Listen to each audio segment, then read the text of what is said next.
जिया पजंग करता चढ़ली जवनिया में तंग करता रतिया के से जिया पजंग करता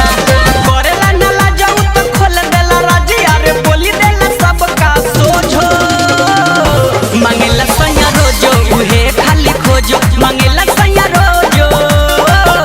मांगेला सैया रोजो उहे खाली खोजो मांगेला सैया रोजो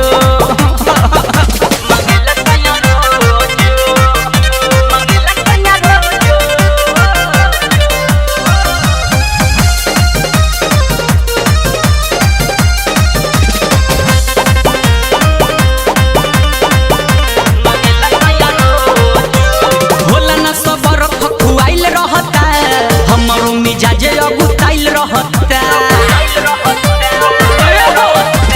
होला न सबर खखुआइल रहता हमरो मिजाजे अगुताइल रहता देवेला नया कर भइल जाता पात्र कब टाइम से करता ना भोजो मांगेला सैया रोजो उहे खाली खोजो मांगेला सैया रोजो मांगेला सैया रोजो उहे खाली खोजो मांगेला सैया रोजो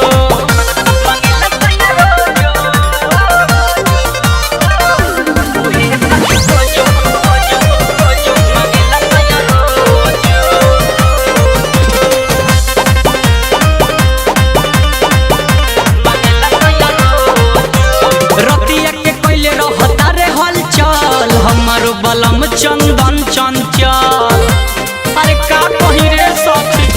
रतिया के पहले रहता रे हलचल हमारो बलम चंदन चंचल रमेश रसीला सुन कई देले लीला यारे कहले कि एक बार हो जो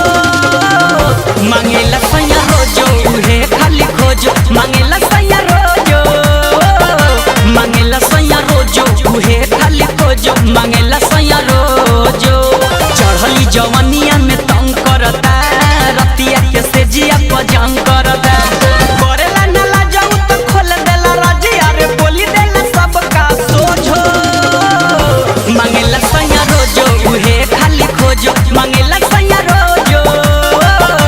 मांगेला सैया रोजो उहे खाली खोजो मांगेला सैया रोजो गणासी से कटैबो।